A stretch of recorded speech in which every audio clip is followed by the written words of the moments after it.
Hello Final Fantasy fans, in today's video I'm going to be doing my very best to explain to you all the different art treatments that are going to be coming in the Final Fantasy Magic the Gathering set. There's just so much cool stuff here and it's so easy just to get overwhelmed and not really understand all these different arts. Where can I find these different arts? Does this booster contain that? And if so, which one is rarer than the other? Which one should I be more excited to open? All this stuff, right? All these different names for these different treatments like borderless, surge foil, artist cards, like all this different stuff. It's very overwhelming. And even as an established Magic the Gathering player, for me, every time these sets come out and they have all these different treatments, they're so hard to keep track of. So I can only imagine what it's like for you guys that are brand new coming into the game because of Final Fantasy. So I'm going to be doing my best to explain all these different treatments to you. So if that sounds good to you, grab a cuppa and let's get started. Okay, so I thought the best way to show this is to just look at one card that's going to have a lot of different treatments, okay? And that is going to be Sephiroth Fabled Soldier, because he's going to come in a lot of these different treatments. So first things first, we've got your just regular Magic the Gathering treatment, okay, which is this one here. So you can see this looks very much like a standard Magic the Gathering card. This card can come in just regular or also just foil. So that's already two different variations of a card. We got this regular one and then one that is shiny, okay, and that will be your foil.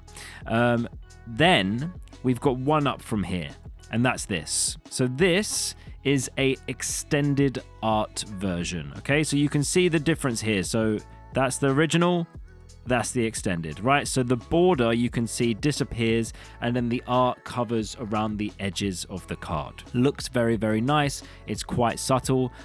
I think personally it looks definitely better.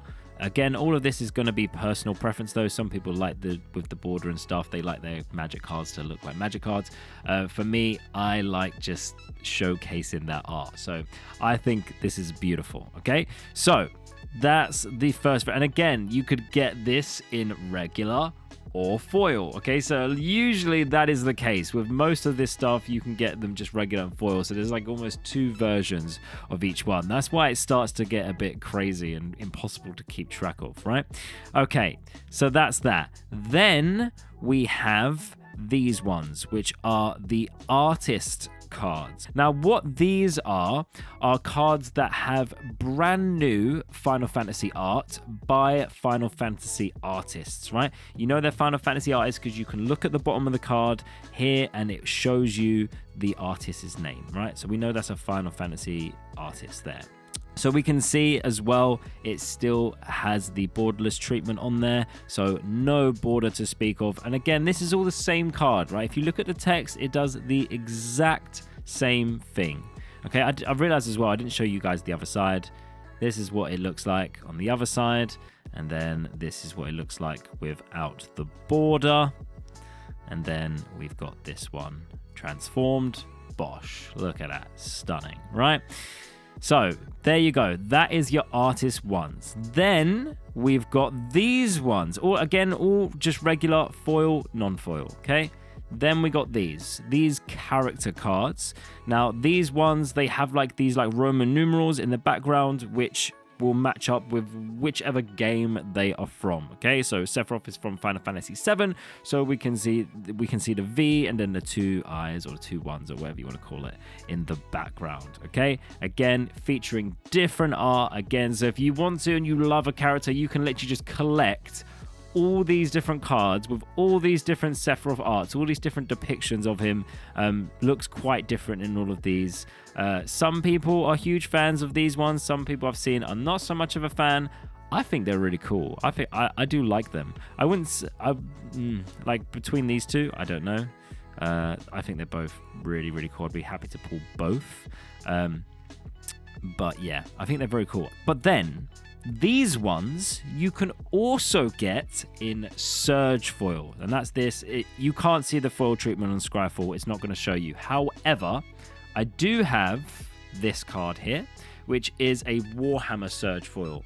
Now, what Surge Foils are, so with Magic the Gathering, they do different foil treatments, okay? So you've got like a regular foil treatment. So like this Igra here, it's just your regular foil. okay? But you can see here, the surge foils, they do look different. I hope you can see that side by side. They look cool, guys. They look cool. And these surge foils will be even rarer, and they will be even more expensive. You can even see, like, on these Scryfall prices here, which I wouldn't pay too much attention to because all of these are wildly inflated because they're all pre-order prices. But you can see, like, all these Sephiroths, the regular one is $54, and then it doubles to like $100 just even for just the extended art, and then it just keeps going up. But the surge foil is $421. So in theory, these character surge foil cards are going to be one of the most desirable cards treatments to pull, okay? Yeah, it's so much to keep track of. But we're not even done. There is more to go. So let's keep looking. So we've got these. They call these the Woodblock Treatments. And this is for creatures. They said spells. So I think they might have meant like Final Fantasy spells, maybe. But yeah, that's what I can think of. So I just went and found a creature, this bird. This is this a chocobo? I'm not really sure. But yeah, you can see here, Ambrosio Whiteheart. This is different. So this is the regular treatment of the card, and then you've got this woodblock treatment. So woodblock, I had a little Google. It's like an Asian style art where they put like fancy art on wood, and it kind of looks like this. So because Final Fantasy is based on Japanese culture and comes from a Japanese company and stuff, I guess they thought this would be quite fitting. So now we've got a crazy one to look at. We've got these, which are the Through the Ages cards. Now, you can immediately see that this doesn't really look like Magic the Gathering art at all. They stand out quite a bit, and that is because all of this art is actually existing Final Fantasy art, okay? So if you're a big Final Fantasy fan, you would have seen a lot of these arts already. This is not going to be new to you. The only difference is now it's on a Magic the Gathering card with a Magic the Gathering back and all that stuff. Now, there has been a lot of criticism for this to say that these cards look like proxies. And they do. They do. They look like proxies. These look like they've been just made by a fan and slapped on a card because, you know, again, this art is available online. You could just grab this from Google and print it onto a card yourself. So, yeah, it's a little bit on the nose, maybe, shall we say? But some people are gonna love it. Okay, like, you know, I don't proxy cards, so I'm not gonna go out of my way to proxy a card. But if I pulled this and I was familiar with the scene, I'd probably be really stoked. I'd be quite happy about it. But I can understand why it's getting a lot of criticism. I think the cards look cool. I do think they look cool. I think they're going to look super out of place. And also the problem is I'm not looking at this going, oh my god, it's that scene. Oh my god, it's that scene. So I can't get excited. And I think you'll find a lot of the people that are criticizing this are in the same boat. They're probably not Final Fantasy fans, so it's quite easy to criticize. But I think if you are a diehard fan, then whether they look like proxies or not, you're probably going to be quite happy to pull one of these. That's just my opinion, though. So these cards themselves are all reprints of existing Magic the Gathering cards, okay? So not only are they existing art, but they are also existing cards. None of these cards are new. They're all taken from Magic the Gathering cards that already exist from other sets and then made with Final Fantasy art. So I guess if you wanted to keep your decks Final Fantasy themed, you don't want to use cards that don't have Final Fantasy art on them, and some of these are like really, really powerful, like Magic the Gathering cards. So it allows you to build decks around these cards or include them in your decks while still keeping your theme, which I think is really, it's a nice touch. It's a really nice touch, okay? So yeah, if you pull one of these and it is a super powerful reprint, you're probably going to be pretty happy with that as well. And these cards probably will be selling for a pretty penny.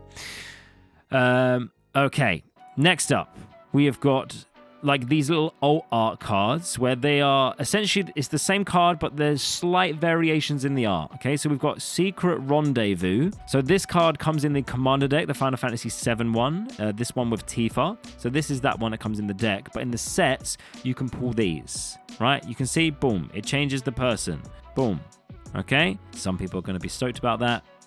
It's just little variations. Again, if you're a collector, you might want to collect them all or get the one with your favorite character in it. I think they're calling these the date cards. I don't really know. Is this a date in the game? I don't know. I've not played Final Fantasy VII. You can also see the flavor text changes as well at the bottom there. So again, nice little touch. So the only other alt art version is Sid, I believe. So all of these Sids, if you don't know, in all the Final Fantasy game, there is a character called Sid in it. So they have featured Sid, but he has all the different arts for each of the Final Fantasy games, right? I've played 3, so I've seen this Sid, so I was like, hey, that's quite cool. So I like what they've done. I like what they've done with this. I think it's pretty cool. But again, it's all the same card. So that's another version. And then the ultimate. We've got the ultimate ones, guys, right? And this, the main chase ones, the Chocobos, right? So this is the regular Chocobo, but then you've got this, right? So this is just going to be your regular extended art version of the Chocobo, okay? Which we've already seen. But these Chocobos also come in neon art, right? So we've got a yellow one, we've got a red one, we've got a blue one, we've got a green one, and then we've also got a black one, but this one's not neon. Okay, so that's different. So we won't talk about that yet.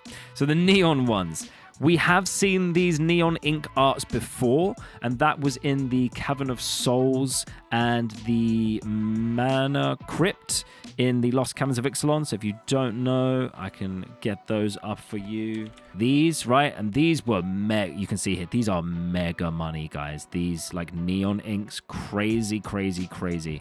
A lot of that has got to do with this card is just broken in Commander. It can go in any Commander deck. It is banned now, but at the time it was not banned. But they still demand a very high price because with all the stuff going on at the moment, they could be unbanned. Who knows? So we have seen it, but it's very rare that we see it. So this is the second time, I believe. Oh, actually, no, there's one other time, and that was on Kamigawa Neon Dynasty, I believe. That was the first one. But yeah, so they did that, and now we're seeing it again with the Chocobos. So I think the different colors maybe will have different pull rates, so certain colors will be rarer than the others, but they're all going to be bloody rare, okay? So if you pull a neon ink Chocobo, you're having a good day. Then they included this black one. This is only available in Japanese, and they've done this as like a special thank you to one of the, I don't know if it's an artist or something. They do explain it in this article, this collecting article. I'm not going to go over that because I don't want this video to be too long, but they included that. You can get it in the English boosters, but it is only going to be available in Japanese. It was the guy's favorite Chocobo. So, yeah. So then we've got those. And then the main chase card. Boom. The one and only Serialized Chocobo. Okay, there's going to be 77 of these cards. That's it. The whole card is all gold. Yeah, 7 because of Final Fantasy 7. Most popular Final Fantasy, so it makes sense. If you pull this, then you've essentially, you've won the lottery. You've won the Magic the Gathering lottery if you pull one of these. There are only 77 of these printed. And I believe that is all the different treatments that is in Final Fantasy Magic the Gathering sets. So guys, I hope you found this video interesting and useful. If you want to know pull rates and stuff like that and you want to hurt your brain, then you can come to this article here. I'll link it in the video description and you can come and have a look. Like, it's got all the different pull rates here, but you know, me looking at this, I'm just like, wow, this hurts my brain. This is crazy, okay? But just to make things nice and simple, if it's fancy and it's pretty and you want it, it's probably in the collector boosters, guys. So forget about pulling it in these play boosters because there's nothing fancy in these play boosters really at all, okay? I'm sorry to break it to you, but that's just how it is. So yeah, if it's pretty, it's in these collector boosters, and yeah, those fancy stuff are all going to be super, super rare. But if you want to know the actual drop rates, then just go check these out. Now, guys, if you've seen your favorite Final Fantasy Commander card and you want to build a whole deck around your favorite character, but you don't know where to start, then go check out this video and it's going to give you some help.